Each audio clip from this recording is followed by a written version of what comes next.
விதிமீறல்கள் நடக்கும்போது அரசுடைய முதல் கடமையும் பொறுப்பும் பாதிக்கப்பட்டவர்களுக்கு உதவி செய்வது.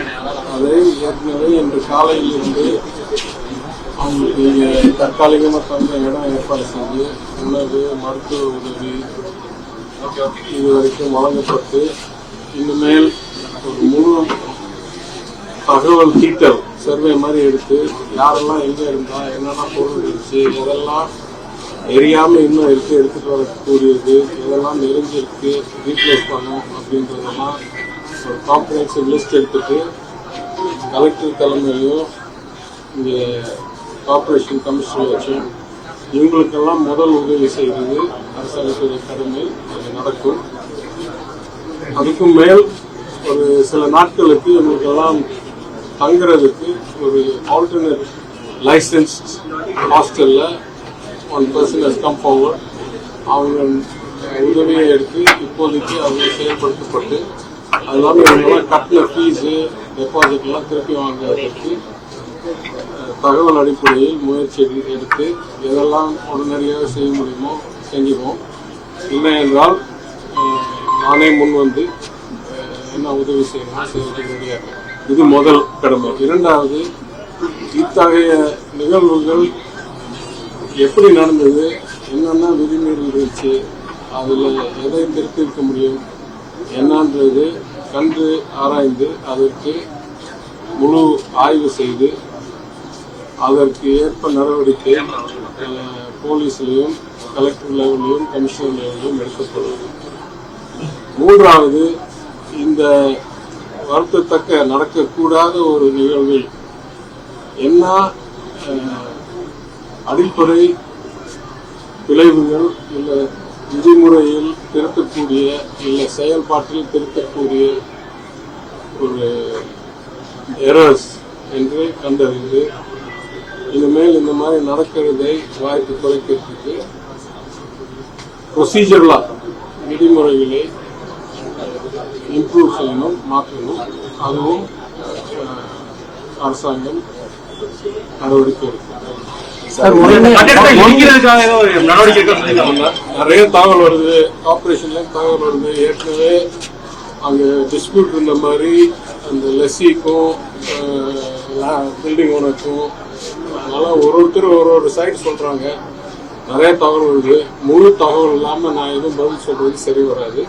ஆனா நீங்க சொல்ற தகவல் என் காதுக்கும் வந்திருக்கு. டெமாலிஷன் நோட்டீஸ் இருந்ததுன்னு ஒண்ணுக்குள்ள பழகுது.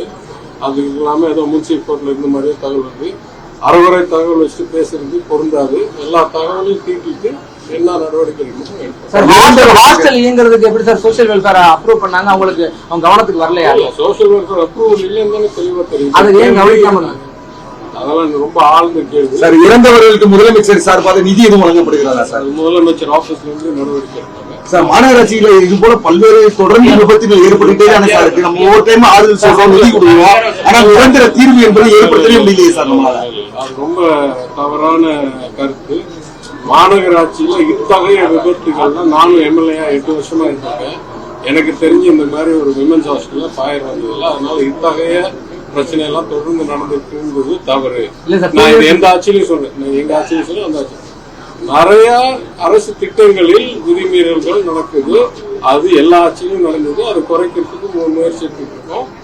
ஒவ்வொரு நிகழ்வுகளும் அது இவ்வளவு துயரமான நிகழ்வு இல்லைன்னாலும் எப்பப்போ ஏதாவது தப்பு நடக்கும் அதுல ஏதாவது அறிஞ்சு திருத்தறதுக்கு முயற்சி கொண்டு எடுத்துட்டு இருக்காங்க. இன்னைக்கு கூட நான் காலையில சீஃப் செக்ரட்டரி பேசியிருக்கேன். பல பணிகள் ஏற்கனவே மேற்கொள்ளப்பட்டு இது மதுரை பிரச்சனை இல்லை, இது மாநகராட்சி பிரச்சனை இல்லை, தமிழ்நாடு முழுவதும் இந்த மாதிரி ஹாஸ்டல்ஸ்ல ஏற்கனவே கொஞ்சம் இஷ்யூஸ் இருக்கு அப்படின்றது அரசாங்க கவனத்துக்கு திருத்தும் படிகள் ஏற்கனவே எடுத்துக்கொண்டிருப்பதாக எனக்கு தெரிய வந்தது.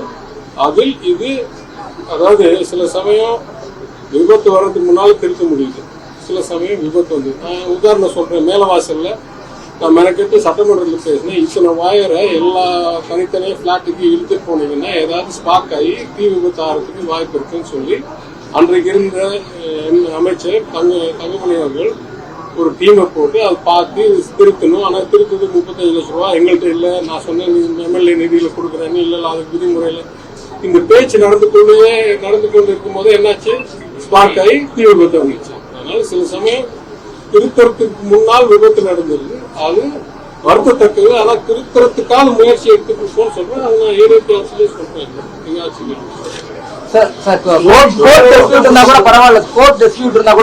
ஸ்டூடெண்ட்ஸ் அதுக்கப்புறம் பெண்கள்லாம் அட்மிட் அங்க சேர்ந்துட்டே இருந்திருக்காங்க 1 year. அதையாவது கார்பரேஷன் தடுத்துக்கலாம்ல சார், அதையாவது அவாய்ட் பண்ணிருக்கலாம்ல. அதாவது முழு தகவல் வந்த பிறகு யார் என்ன பண்ணிருக்கணும், எப்ப பண்ணிருக்கணும்ன்றது உறுதியா கண்டறிந்து முதல்ல அதுக்கு நடவடிக்கை எடுத்து, இரண்டாவது தொடர்ந்து நடக்காம இருக்கிறதுக்கு அரசாங்கம் படிகள் எடுக்கணும்.